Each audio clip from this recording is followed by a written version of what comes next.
Bom, voltando. Obrigada. Na aula passada a gente fez essa lista inteira, sendo que algumas coisas ficaram meio no ar, como dúvida, né? Então, voltando à explicação Certo. toda que eu falei. Certo. A 2 foi aquela que eu fiquei na dúvida, tipo, a tabela periódica, os elementos químicos estão ordenados de que forma? Segundo seus volumes atômicos crescentes. Se lembrando que o volume atômico, ele é da esquerda para a direita, ele decresce. Ele não cresce, né? Porque quanto mais nêutrons, mais prótons você coloca no núcleo, mais forte é a atração. Se mais forte é a atração, com mais força ele atrai os elétrons para ele, logo ele fica mais condensado, né? Então, a raio atômico não... Energético. Isso. Ele tem mais energia, ele puxa, então ele perde volume, né? Então, o raio atômico é menor. Então, de fato, a gente já tirou como resposta, né? Beleza. Rigorosamente, segundo suas massas atômicas crescentes, e salvo algumas exceções, também segundo seus raios atômicos crescentes. Aqui eu poderia, na aula anterior, até falei que poderia até ser, porque realmente tem uma certa coerência em relação a massas atômicas, né, crescentes, porque a massa sempre acaba crescendo, e existe em algum momento da tabela periódica que existe uma pequena inversão, então salvo algumas exceções. O que matava a letra B seria realmente raios atômicos crescentes, que não é. Beleza, vou pular C por enquanto. Vamos falar da D. De tal modo, todos os elementos de transição se localizam no mesmo período. Lembrando, elementos de transição são aqueles que são o N-1D. Deixa eu pegar a tabela rapidinho. Cadê a tabela?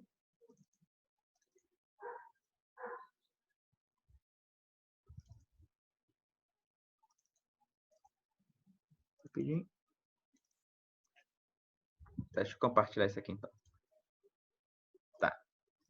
Então, lembrando, que essa parte aqui, você vendo aqui que eu estou indicando pelo mouse, deixa eu ver se eu consigo... Aqui, melhorou. Bem melhor. Essa parte que eu botei nesse retângulo, eles são os de transição. Tá vendo aqui? Cada elemento de transição ele fica em uma coluna diferente, em períodos diferentes, cada átomo. Então, o que fala a questão anterior, que todos os elementos de transição se localizam no mesmo período, já está errado, porque são os períodos diferentes. Então, já não é essa questão. Então, a D já não é. Vamos para E. De maneira que o volume atômico, ponto de fusão e energia de ionização variam periodicamente. Lembrando que fusão ele não é periódico. Ele é para cima, para dentro, e do meio ele vai para baixo, na tabela periódica. Então, já matou que não é. Então, ficou a letra C. De maneira tal que os ocupantes de uma mesma família têm o mesmo número de níveis de energia. Tá, então vamos para a tabela periódica de novo, então. Vou ficar brincando aqui. Então, vamos pegar...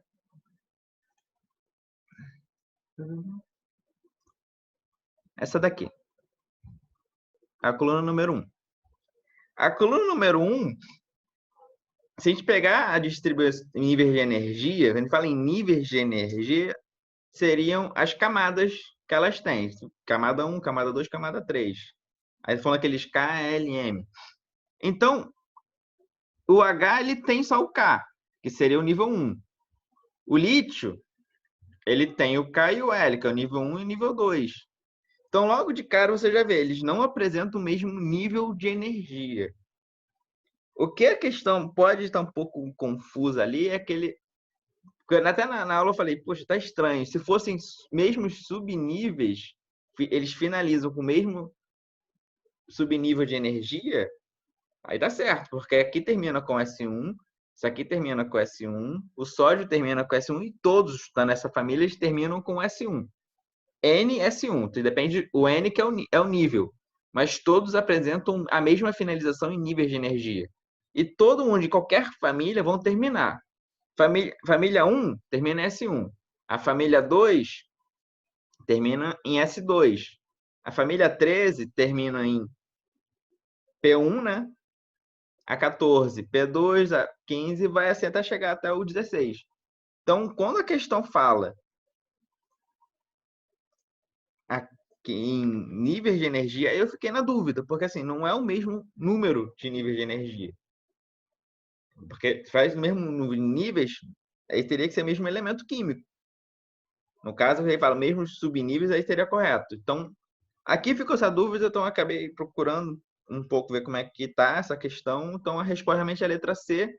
Só um pequeno errozinho aqui que apareceu aqui, tá? Vocês conseguiram entender o que eu falei ou ficou meio estranho?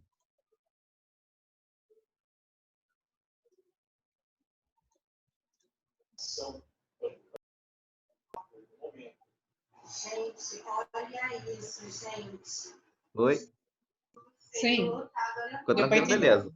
Teve alguma outra questão que ficou na dúvida? Não estou lembrando agora. Acho que não, né? Ah, tá. Essa aqui.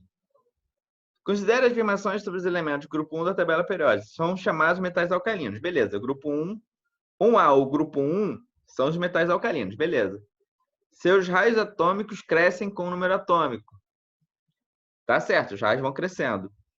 Seu potencial de ionização aumenta com o número atômico.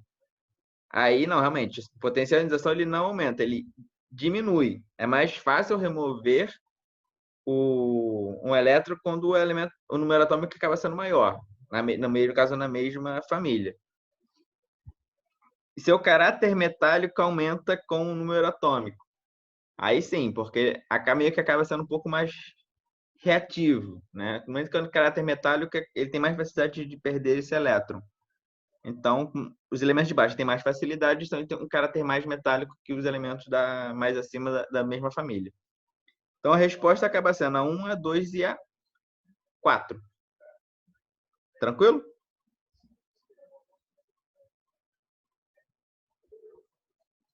E acho que foi só isso que eu fiquei devendo mesmo para vocês. Valeu, Beleza, então vamos dar alguma dúvida com relação à aula passada ou aula retrasada?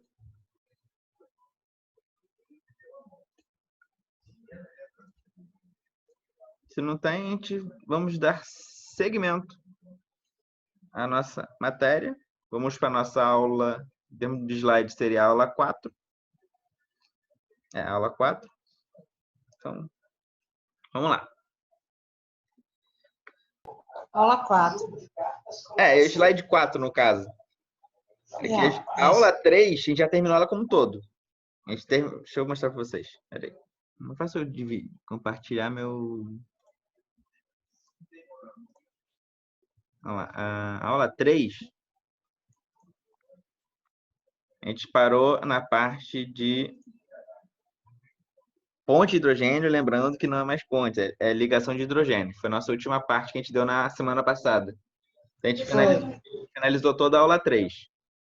Então, agora nós vamos começar nossa aula 4.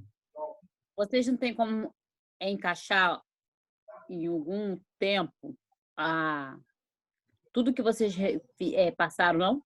Para fazer um resumo? A gente está montando um resumão para vocês, mas seria ideal dar o resumão depois que der todas essas aulas, porque uma coisa está ligada com a outra. Ah, tá. Assim, tá bom? É o ideal mesmo, né? A gente vai montar esse resumão aí para vocês. Ah, ideal. Isso é bom. Tá bom? Beleza. Muito bom. Obrigada. Hoje a gente consegue terminar isso aqui tranquilamente. Vamos ver. Então, vamos dar seguimento. Bom, novamente, a gente sempre bota alguma curiosidade, né? A curiosidade está falando assim, os perigos de alguns compostos químicos, né? Lembrando que mesmo que o composto seja saudável, se você exagerar, ele acaba sendo um tanto danoso, tá? Então, não abusem no sal, não abusem no açúcar e coisas do gênero também. Nem água, que a gente considera algo saudável, a gente pode abusar. Teve uma maluca aí que resolveu tomar 20 litros de água e entrou em coma. Não sei se saiu. Então, tudo tem que ser moderado. Né? Mas tem coisas que são realmente muito perigosas, a gente não deve chegar nem muito perto. A água de acordo com o peso e altura, né? Então, o ideal seriam 2 litros por dia, né? Para cada pessoa. Pode variar um pouquinho, mas a média que eles colocam é de 2 litros. Lógico, um cara gigantesco deveria beber muito mais água. Se você faz muito exercício físico, você tem que tomar um pouco mais de água porque você se desidratou mais. Mas o cálculo não é de acordo com a altura e o peso, não? Que aí faz o... A quantidade de água, eu não saberia dizer. Isso aí eu não tenho certeza com relação a isso. Pode ser que seja verdade, sim. Tá bom? Tá bom, obrigada. De Minha nada. nutricionista fez isso comigo. Então, confia nela do que em mim. Ela sabe muito mais do que eu porque ela estudou mais sobre isso do que eu. Eu só sou mais parte dos Mas compostos e dos ela perigos dela. ela usou um cálculo de matemática. Sim, ela tem um cálculo em cima, que é o IMC, de acordo com isso, tem uma série de coisas que você pode encontrar, realmente. Mas não é só a parte de ter usado a conta, como tem a parte do estudo, da biologia, do funcionamento, e uma série de outras coisas mais, que realmente já foge um pouco a minha alçada. Entendi. Então, confia nela. Vamos lá. Só que existem alguns compostos que a gente já conhece, que são perigosos, né? Tipo, sabe que em pequenas quantidades ela já pode causar algum problema. Um exemplo que a gente pode colocar, alguns perigos, é do ácido cianídrico. No caso, se a gente está dentro do nome ácido cianídrico, a gente já tem que associar que é o nosso HCN. A gente vai ensinar vocês a associarem a nomenclatura com relação ao composto, tá? Bom, esse é um gás extremamente perigoso se ele está na forma gasosa. Esse gás foi utilizado na Segunda Guerra Mundial. Eles falam, mais os alemães, né? No caso, os alemães vão especificar os nazistas, malucos desgraçados. Eles usavam para matar os judeus. Nas câmaras da morte, judeus, os ciganos e tinha um outro grupo que eles faziam isso, né? Aí, como é que... Aí na imagem, estão vendo, né? Que o ácido cianídrico ele é perigoso e tem uma castanha do lado, né? Poxa, por que a castanha tem a ver com ácido cianídrico? Então, dizia-se que... Lógico, eu nunca vou fazer isso para saber se é verdade ou não, porque eu não sou maluco. Vocês também não vão fazer isso. Que o ácido cianídrico, o gás, ele tem um cheiro de castanha. Provavelmente eles fizeram alguns testes com as pessoas antes de matar e falaram: você tem que me dizer qual é o cheiro que ele... a característica desse cheiro. Então, eles falaram provavelmente que era o cheiro de castanha.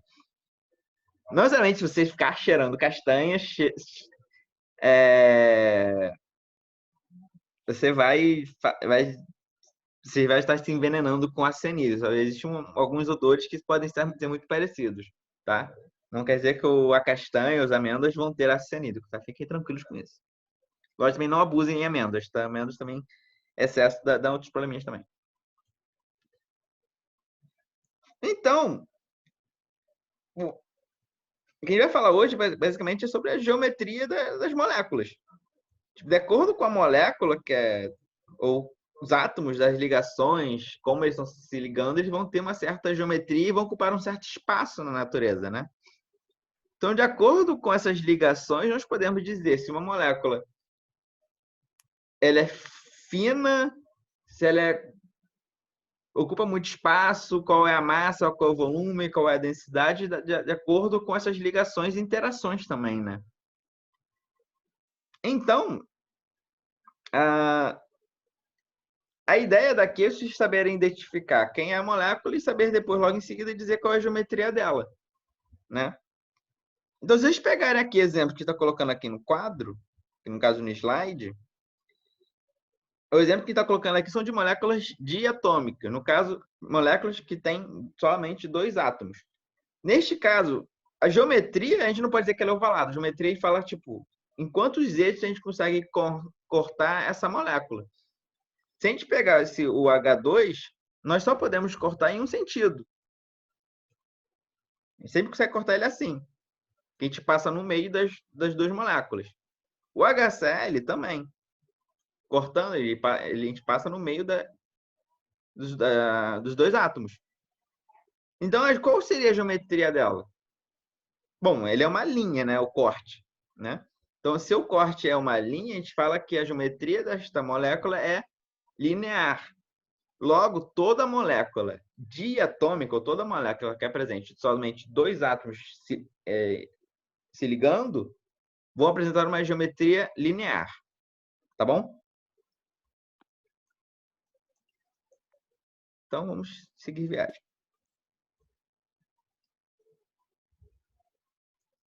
Agora, se a gente fala aqui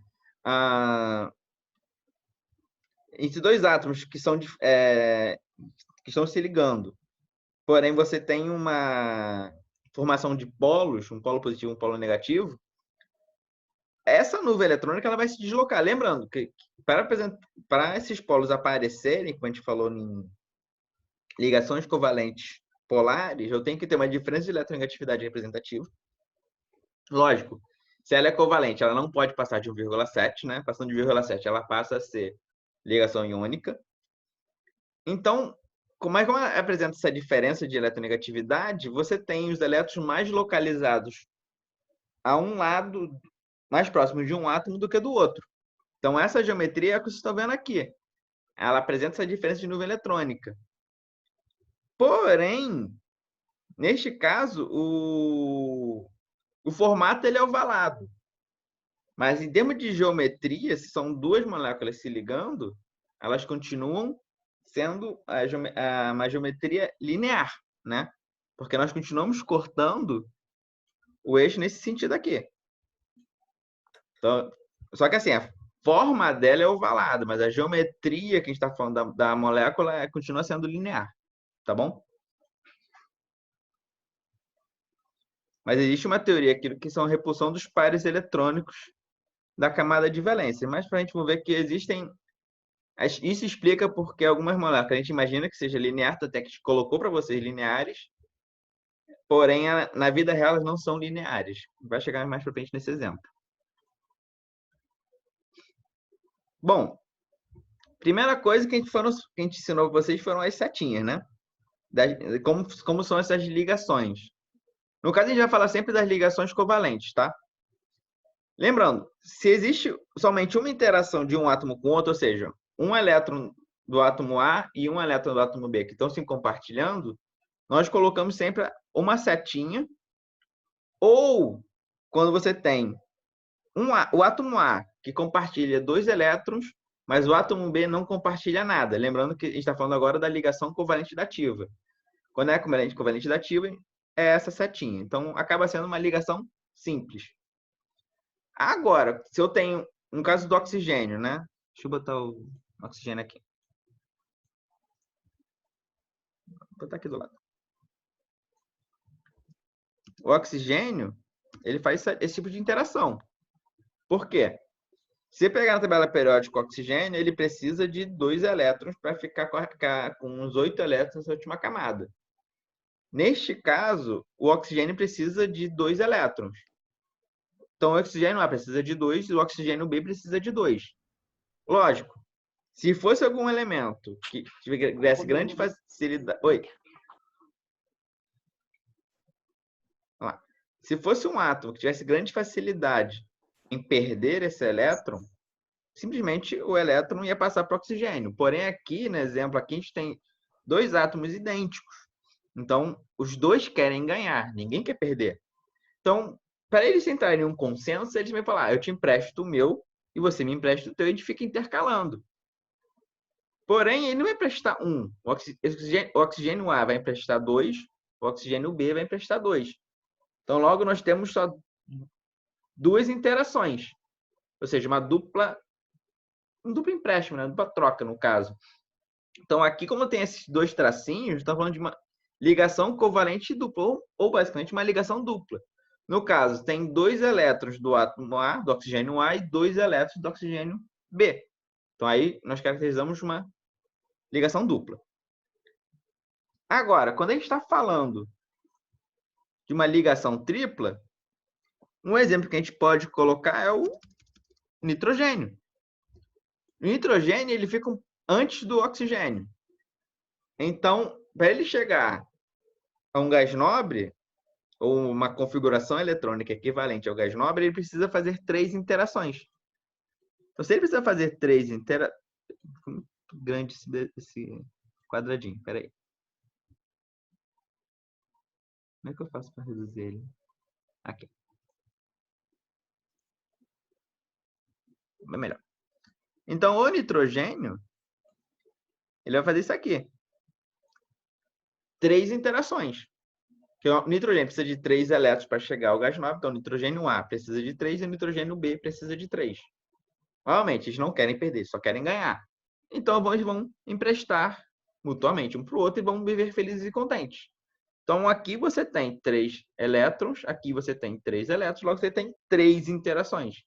Então, você tem aqui a caracterização de uma ligação covalente tripla. Por isso, a gente bota esses 3 tracinhos. Agora, quando você apresenta um par de elétrons não ligantes, no caso, lembrando que quando a gente fala par de elétrons não ligantes, quando a gente bota nesse desenho aqui, a gente não representa os elétrons. Agora, quando a gente fala na de Lewis, representação de Lewis, a gente tem que representar os elétrons aparecendo, mesmo aqueles que não estão interagindo. Porém, lembrando, assim, os elétrons que têm que aparecer são os elétrons da última camada de valência. Então, como é que seria isso? Vamos para o texto. O oxigênio, no caso, ele precisa fazer... Como é que eu vou botar aqui? Ele tem um aqui, um elétron aqui, um elétron aqui. Que no caso, os que fazem interação, né? Um com o outro. Sendo que ele tem mais 4 elétrons sobrando, né? Então, ele tem um aqui, 2, 3, 4. O desenho não ficou muito agradável, mas é mais ou menos por aí. Esse aqui também tem mais 4. Oxigênio? O oxigênio, isso. Porque assim, ele tem... Deixa eu ver como é que eu faço. Aqui. Ele tem... Epa, ficou ruim.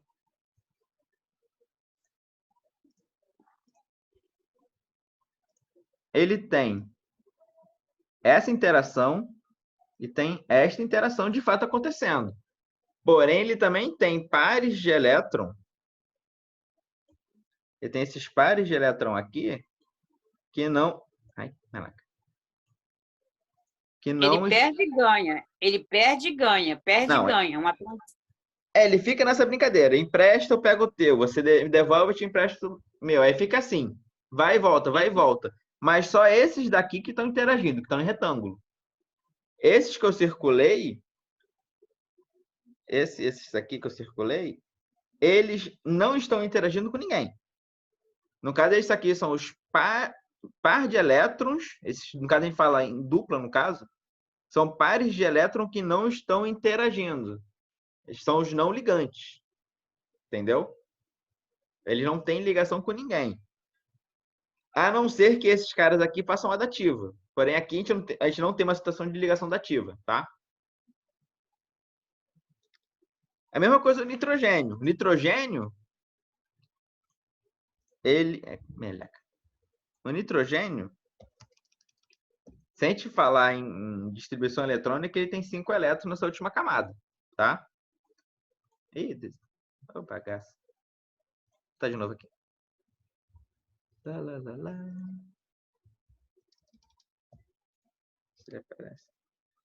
Mais ou menos. Então, o nitrogênio, ele tem 5 elétrons na última camada de valência. Então, vamos desenhar esses elétrons. Lembrando, o nitrogênio faz 3 ligações com outro nitrogênio. Então, 1, 2, 3 aqui. Então, 1, 2, 3 ligações. Então, aqui já tenho um nitrogênio, aqui tem 5. Então, faltam mais 2. Então, os outros 2 estão aqui. Não estão interagindo com ninguém. E esses 2 aqui não estão interagindo com ninguém. Então, a interação acontece entre esses 6 elétrons. Porém, eu também tenho um par de elétrons não ligantes desse lado e um par de elétrons não ligantes desse lado aqui. Por isso a gente fala, temos aqui no caso, uma ligação simples, outra simples, só que como é com o mesmo, essa ligação simples é com o mesmo átomo, aí ele vira uma ligação tripla. Aqui, vendo, aqui tem uma ligação simples e tem uma segunda ligação simples com o mesmo átomo. Então, aqui passa a ser uma ligação dupla. Tranquilo? E temos os pares de elétron não ligantes, que no caso aqui são o XX, mas a gente pode botar o pontinho, pontinho, que não tem problema nenhum. Tá bom? Alguma dúvida aqui? Querem que eu repita? Bote outro exemplo. Só o do simples. Beleza. Então, o simples, um exemplo que a gente pode colocar é a água, né? Bota oxigênio aqui. Hidrogênio desse lado. Hidrogênio desse lado aqui. Novamente, o oxigênio precisa fazer duas ligações, né? Então, ele vai fazer uma ligação com esse hidrogênio e uma ligação com esse hidrogênio. Lembrando, o hidrogênio precisa fazer somente uma ligação. O oxigênio precisa fazer duas. Então, neste caso aqui, esse quadradinho não ficou legal. Perdão? Peraí. Vou fazer diferente. Tá. Então, você tem essa ligação aqui, né? E meu retângulo não é um retângulo, né? Tá mais outra coisa. Você tem essa interação aqui acontecendo. Novamente, você tem dois pares de elétron não ligantes do oxigênio. Que é esse cara aqui e esse carinha aqui. Tá bom? Então, aqui você tem o oxigênio fazendo uma ligação simples com este hidrogênio e este mesmo oxigênio faz outra ligação simples com outro hidrogênio. Aqui você tem duas ligações simples mesmo, né? Então, se a gente for fazer no esquema de tracinho, né? Então, aqui nós vamos colocar assim. É isso aqui que a gente tem. Então, uma ligação simples para este hidrogênio aqui e outra para esse hidrogênio aqui. Então, aqui nós temos um exemplo de uma ligação simples. Por mais que o oxigênio esteja fazendo essas duas ligações, que nem aqui. Entre oxigênio e oxigênio, ele faz as duas ligações. Porém, como é com o mesmo oxigênio, a gente não pode classificar ele como uma ligação simples. A gente classifica ele como uma ligação dupla. Já o nitrogênio, ele faz 3 ligações. Logo, ligação tripla, desde que seja com o mesmo átomo. Outra coisa que a gente pode dar diferente do nitrogênio é o seguinte. A gente pode ter esta situação aqui. Vou botar isso aqui. HNO. Novamente, vamos para os... Aqui não, eu vou botar linear, mas ele não é linear, tá? O hidrogênio tem uma ligação. Então, vai fazer uma ligação com o nitrogênio. Esse nitrogênio vai fazer uma ligação, duas ligações com este oxigênio. E lembrando que aqui sobra um par não ligante. E o oxigênio, ele apresenta dois pares não ligantes. Então, vamos circular esse carinha aqui, esse cara aqui, tá? Aí, vamos para as ligações. Tem esta ligação aqui, tem esta aqui. Meus desenhos estão horrorosos, mas tudo bem. Aqui, quem que a gente tem? Este oxigênio faz duas ligações com este nitrogênio. E este nitrogênio faz mais uma ligação simples com esse hidrogênio. Então, se a gente for desenhar esse cara, só com estrutural, né? O que a gente vai ter como ligação? Tem essa ligação aqui, né? E mais duas desse lado aqui. Então, lembrando, neste exemplo superior aqui, do N2, é uma ligação tripla. Agora, neste exemplo aqui, do HNO, nós temos uma dupla e uma simples. Então, vamos lá. Então, neste exemplo, nós temos a interação HN, ele é uma ligação simples. Vamos para cá. E a interação NO é uma ligação dupla. Vocês conseguem ver isso aqui que eu desenhei? Sim. Sim. Posso seguir viagem, então? Sim. Beleza, então. Vou apagar aqui.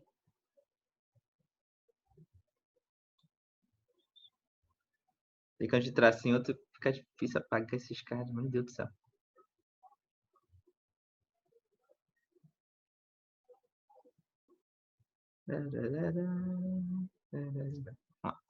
Então, vamos seguir viagem. Agora, devido a essa interação, nós podemos dizer qual é a geometria de uma determinada molécula. Um exemplo que a gente pode colocar aqui são quando 3 átomos estão interagindo um com o outro. Perdão, quando o átomo A no centro de um triângulo. Perdão, estou fazendo besteira. Vamos lá, o exemplo que a gente coloca aqui é o SO2. Primeira coisa, quem vai ser nosso átomo central? Normalmente, em 99% dos casos, o átomo central é o átomo que apresenta a maior massa molecular, tá? Ou até maior número atômico também a gente pode colocar assim. Então, se a gente colocar o SO2, aquele que apresenta a maior massa é o enxofre. O oxigênio tem massa 16, tá? É. E o enxofre tem massa 32, eu acho. 32, 34, uma coisa assim. Então, o nosso átomo central passa a ser enxofre, porque é ele que está no centro. Beleza? Quer dizer, ele que apresenta a maior massa. Logo em seguida, a gente tem que ver. O enxofre ele faz quantas ligações para ele chegar no estado de gás nobre?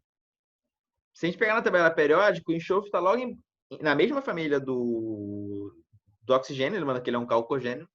Lembrando, são os 7 porquinhos. Então, o enxofre é um calcogênio. Logo, ele precisa de 2 ligações.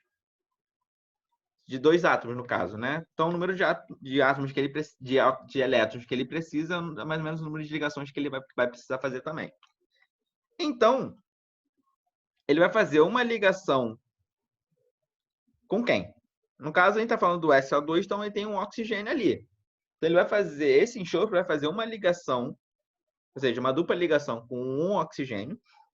Então, deixa eu começar a montar, né? Porque aqui já vem montado. Então, vamos começar aqui. Então, o enxofre vai fazer 2 ligações com outro oxigênio. Então, esse oxigênio fica feliz, esse oxigênio fica feliz e esse enxofre fica feliz. Os dois fizeram as 2 ligações e ambos atingiram a regra do octeto, né? Porém, nós temos um outro oxigênio aqui. Lembrando, ele é um SO2, então tem mais um oxigênio que eu tenho que colocar aqui. Mas este enxofre já fez as suas 2 ligações, né, que ele queria. Então, falta um oxigênio. Então, o que nos sobra? Que este enxofre tem que fazer uma ligação dativa. Beleza. Então, se ele vai fazer essa ligação dativa, o enxofre não vai receber o elétron, né? Ou seja, não vai ficar além da regra do octeto dele. E o oxigênio, ele conseguiu seus 2 elétrons. Pô, legal. Tá, mas esse desenho aqui que eu estou colocando, de fato, é a geometria da molécula? Não. Por quê? O enxofre, ele tem mais um par de elétrons não ligante. Então, esse par de elétron ligante, por mais que ele não faça nenhum tipo de ligação, ele ocupa um espaço. Então, se ele ocupa um espaço, ele quer o maior espaço possível para ele. Bom, se ele quer o maior espaço possível para ele, ele vai empurrar os 2 oxigênios. Deixa eu mudar de cor aqui. Ele vai empurrar esse oxigênio para baixo e esse oxigênio para baixo.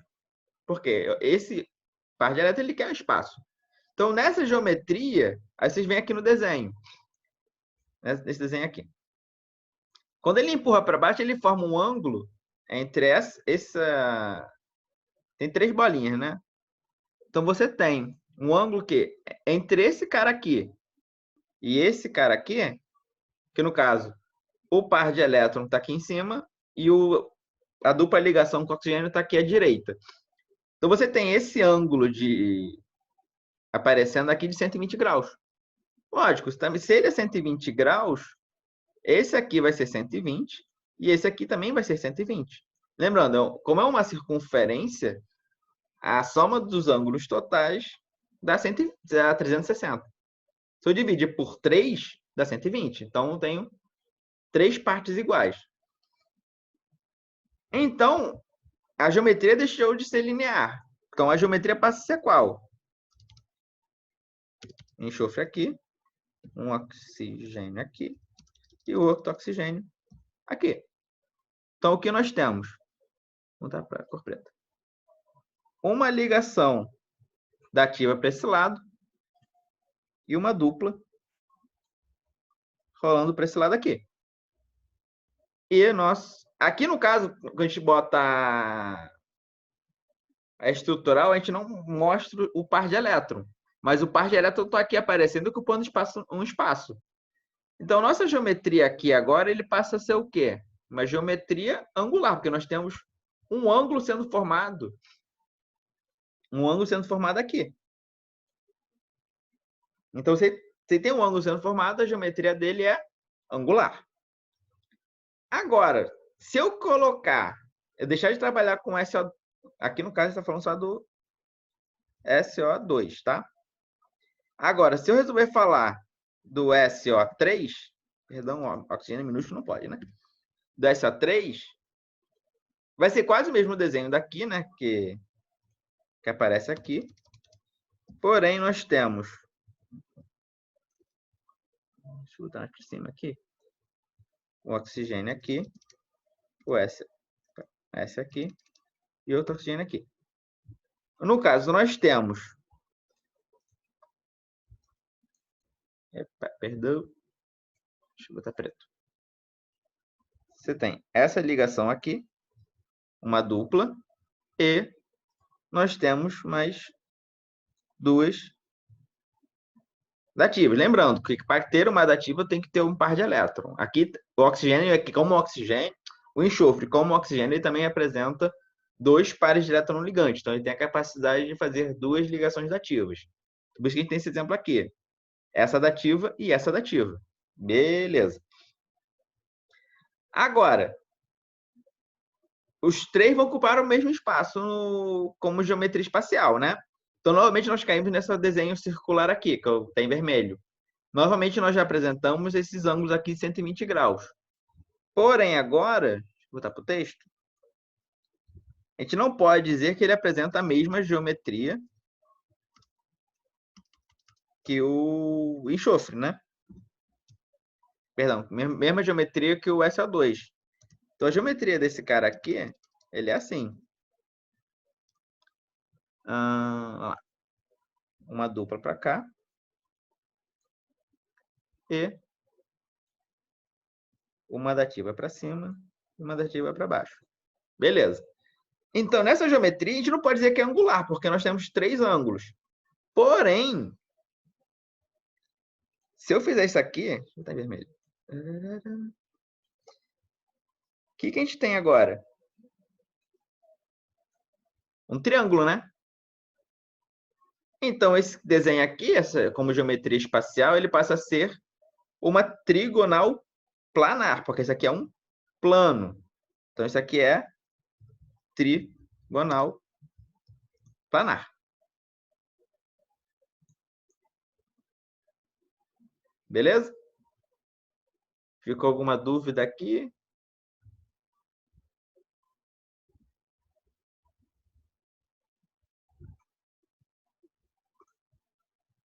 Hello? Prossegue. Vai, professor. Então, segue viagem.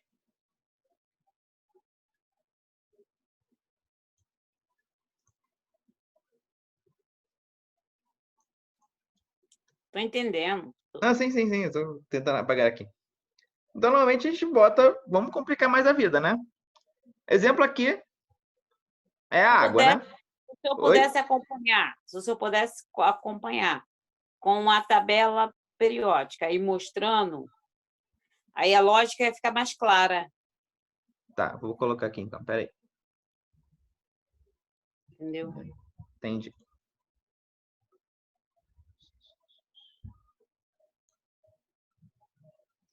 Pronto. Então, vamos lá. Melhorou? Melhorou, obrigada. Tá? Nada. Então, aqui. Vamos falar aqui da água. Na água, sempre colocou a geometria dele linear para vocês, né? Sempre botar ele sempre em linha reta. Porém, ele ocupa, além das duas ligações que a gente sempre está vendo, a gente tem dois pares de elétron. Se ele tem esses dois pares de elétron, ele sempre está empurrando esses dois hidrogênios para uma outra posição, de maneira que todos ocupem o mesmo espaço, né? Mesma área, no caso, né? Então, quando a gente fala desses caras aqui, nós apresentamos uma geometria tetraédrica, que é esse desenho que a gente está colocando aqui, no meio. Esses 4 amarelinhos de maneira equidistante, que são aquelas 4 faces. Então, nós temos o nosso tetraedro, né? Porém, quando a gente vai falar em geometria espacial, por mais que os pares de elétrons sejam presentes ali, a gente não vai usar eles como para geometria, né? No caso, né? Então, aqui fica o quê? Novamente, aquele ângulozinho aparecendo, né? Que é esse ângulozinho aqui. Então, aqui nós temos, novamente, uma geometria angular, tá? Se a gente pegar o exemplo do NH3, que é esse do meio aqui, que são 3 átomos ligantes, novamente nós temos a geometria tetraédrica, né? Porque nós temos aquele par de elétrons sobrando lá em cima. Porém, se a gente pegar a geometria dele aparecendo, nós temos o quê? Uma base triangular e essa ligação aqui de cima. Então, ele parece uma pirâmide. Uma pirâmide de base triangular, mas é uma pirâmide. Então, nós chamamos ela de piramidal. Agora, quando a gente tem nosso exemplo, o metano, que é o CH4, são 4 átomos ligantes. No caso aqui, nós não temos os pares de elétrons sobrando, mas como são 4 átomos ligantes, nós normalmente temos a geometria tetraédrica, que é a melhor geometria que o átomo pode encontrar. Lembrando, a geometria tetraédrica, entre uma ligação e a outra, o ângulo formado é de 109,3 graus. 109 graus, mais ou menos, tá? Aqui nós vemos a geometria, as 4 faces, né, que estão aparecendo aqui. As 3 laterais. E tem uma de fundo também. A do meio seria qual? A do meio é piramidal. Que parece uma pirâmide, tá? Porque aqui, no caso, a piramidal, ele tem a de baixo. Ele é uma pirâmide, no caso, né? A de baixo, e não tem átomo central, né? Na piramidal. No exemplo aqui de baixo dos 4 átomos ligantes, você tem o carbono como átomo central. Então, aqui você apresenta essa geometria espacial como tetraédrica. No caso, tetraédrica são de 4 faces, tá bom? A piramidal, ela tem 4 faces também, mas elas não são idênticas. Já na tetraédrica, as 4 faces são idênticas, tá? E o átomo central aparecendo no meio. Tá bom? Quando a gente voltar para as aulas normais, eu consigo mostrar para vocês como é que é ela no espaço mesmo. Vai ver que você apresenta esse átomo central aparecendo, tá bom? Então, basicamente, o que a gente pode definir, né? Se você tem 2 átomos ligantes e tem algum par de elétron aparecendo, você tem uma geometria angular. Se você tem um átomo central fazendo 3 ligações, ainda sobra um par de elétron, você tem uma geometria piramidal. Agora, se você tem 4 átomos ligantes, toda geometria de 4 átomos ligantes, ele vai ser tetraédrico, que é a melhor conformação que ele vai encontrar.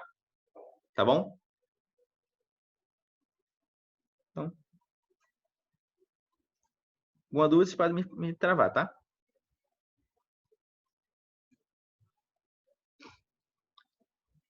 Agora, Composto iônico, esse slide está diferente aqui.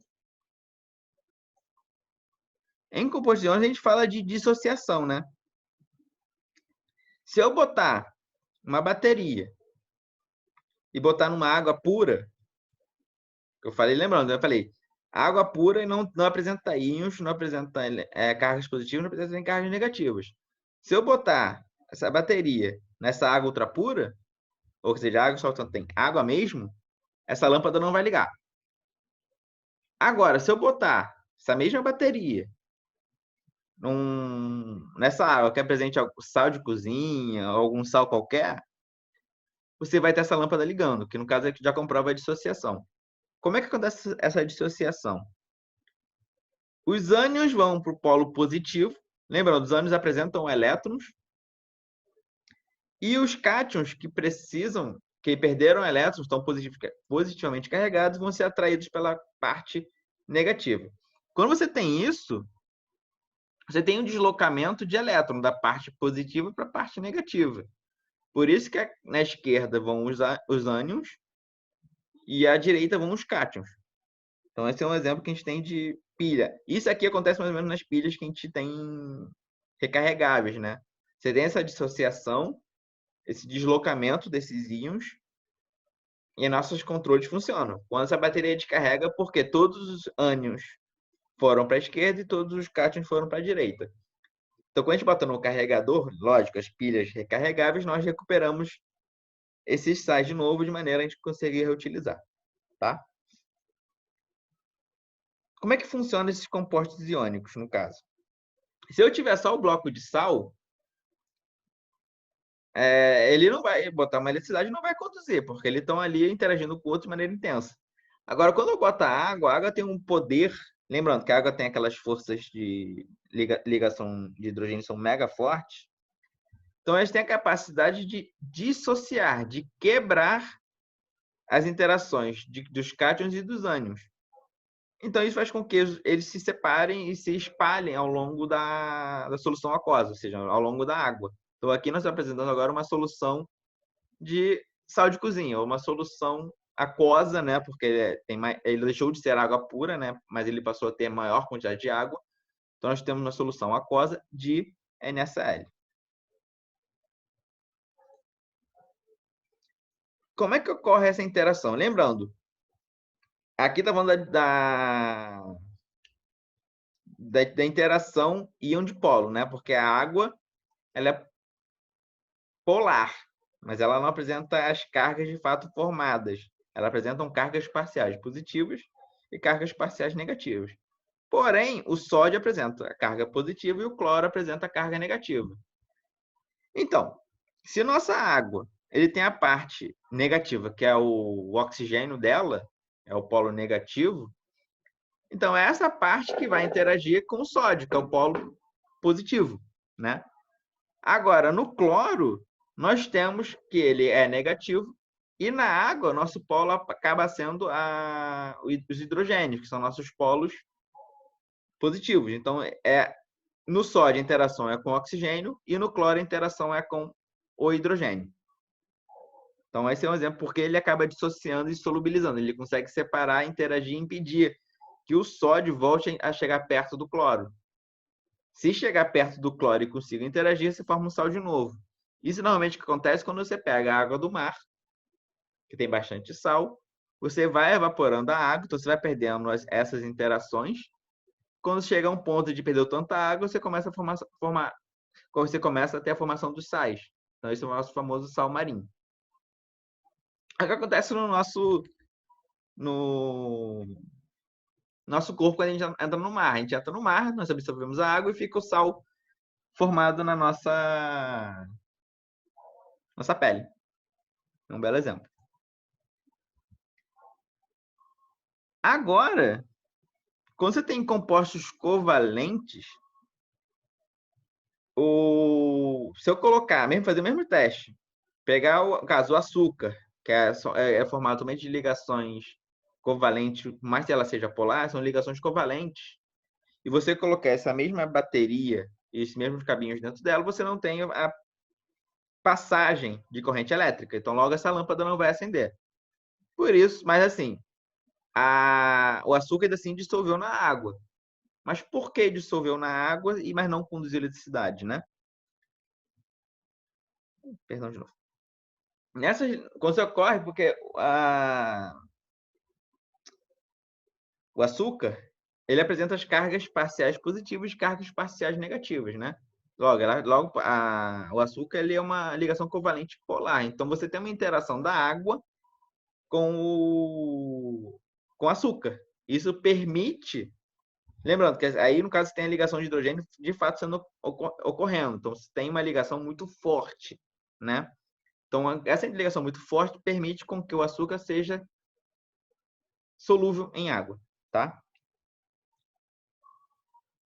Agora, eu tenho um compostos covalentes, no caso HCl, que você tem ele em água, a força da água é capaz de dissociar o HCl em H+ e Cl-. Por mais que o HCl seja uma ligação covalente.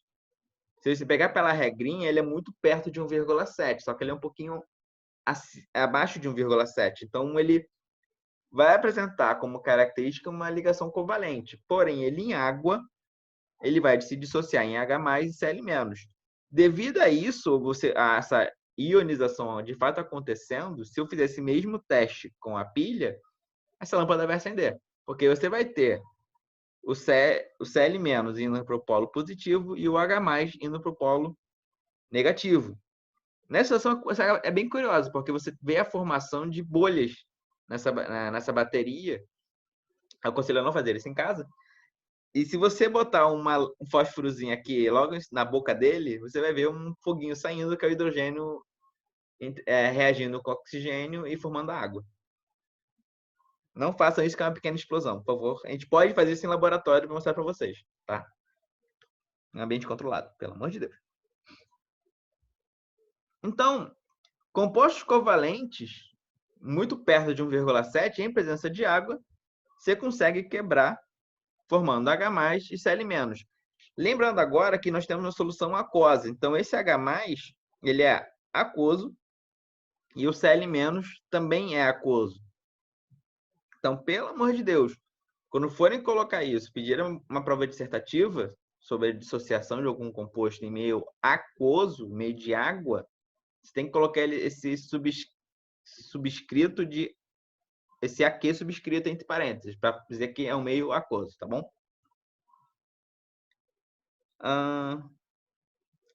Então, você tem uma dissociação e uma ionização. São dois termos que agora aparecem.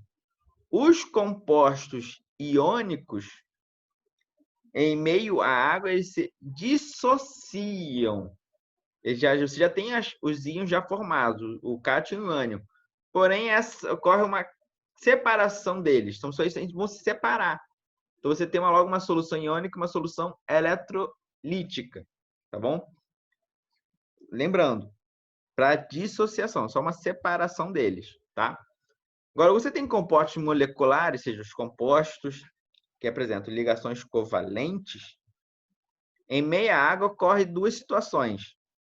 Ela pode solubilizar sem se quebrar, sem se separar. Então, você tem uma solução molecular, já que está na forma de molécula. Logo, ela não é eletrolítica, logo, ela não conduz eletricidade. Porém, se esse composto molecular, a interação dele não for muito forte, em presença de água, ela vai se ionizar. Você vai ter a formação dos íons. Lembrando que aqui inicialmente você não tem os íons formados. Como essa parte A, que você já tem os íons formados, elas só vão se dissociar. Quando você tem uma ionização, você tem a formação dos cátions e dos ânions. E normalmente você passa a ter uma solução iônica, que nós vamos chamar também de solução eletrolítica, porque ela conduz eletricidade, tá bom? Então, nós temos a nossa primeira teoria. Teoria de Arrhenius. No caso, a teoria de Arrhenius é uma teoria ácido-base, né? Mais ou menos, né? Que todo ácido, para a gente caracterizar uma substância como ácida, a substância molecular, quando ela sofre ionização na presença de água, você vai ter a formação do H+, que é o ácido, e do A-, que é a base conjugada, que a gente pode dizer. A gente dá o nome desse. Então, para uma molécula ser chamada de ácida, ela em meio de água tem que ter a formação de hidrogênio positivo, tá bom? Agora, quando eu falar de base de arrênios ou hidróxido, para ser classificado como tal, como base, esta molécula, em meio de água, quando ela se ioniza formando OH-, que é a nossa hidroxila. Por isso nós falamos de hidróxidos. Então, se existe a formação do hidróxido, nós classificamos ela como base. Agora, se nós temos uma molécula, né, que já é iônica, em meio de água, ela dissocia Na+ e Cl-, ou seja, não tem a formação de H+ e não tem a formação de OH-, nós vamos chamar esta substância de sal. Por quê? Porque este sal em meio de água só forma Na+ e Cl-, ou seja, forma um cátion e um ânion. Tranquilo? E isso finaliza a nossa aula número 4, que acabou aqui. Alguma dúvida? Vocês querem que eu recapitule alguma coisa? Que eu relembre uma coisa do passado? Já que nós temos mais uns 20 minutinhos? Vocês querem que eu pare por aqui?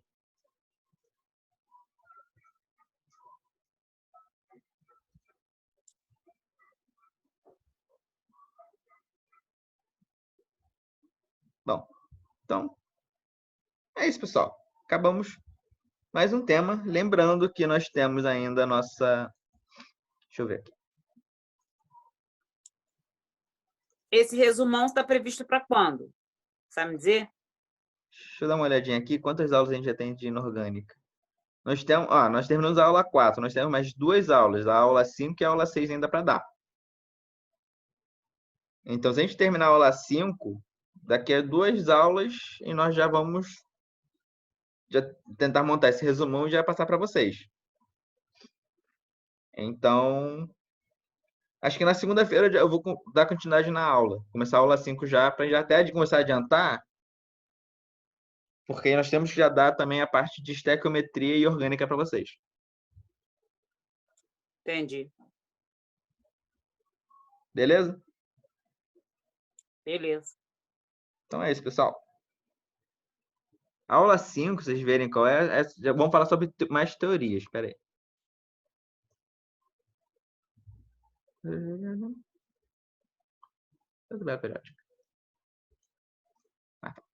Então, aula 5, vamos falar sobre mais teorias, no caso, teorias de arrênios. Tem mais outras teorias que vão aparecer por aqui que eu acabo nunca lembrando. E nomenclatura. Aí começa a ser um pouquinho mais chato. Mas não é um bicho de cabeça, não. Fiquem tranquilos. Beleza? Então, segunda-feira. Ah, lembrando agora, lembrei. Nós agora temos monitorias. Toda segunda e toda sexta, mais 5h30, 5h45 por aí. Nós vamos mandar um link. Isso é para todas as turmas, então vocês podem ir. Tanto para... Caso vocês viram, né, que o grupo que a gente criou são as 3 turmas lá aparecendo para todo mundo ter o mesmo conteúdo. De informação, matéria, coisa e tal. As monitorias são para todo mundo também. Ah, mas eu não tenho dúvida, mas eu tenho tempo. Vão lá assistir, porque a dúvida que pode aparecer pode ser uma dúvida que você não sabia que tinha. Então, Certo. se vocês tiverem possibilidade de assistir essas monitorias, vamos assistir. E lá nas monitorias nós vamos também fazer algumas listas e tirar dúvidas de vocês também. Certo. Beleza? Beleza. Então é isso, pessoal. Vamos parar por hoje e nos vemos na segunda. Obrigado. Bom final de semana, tá? Vocês também. Boa noite, pessoal. Boa noite.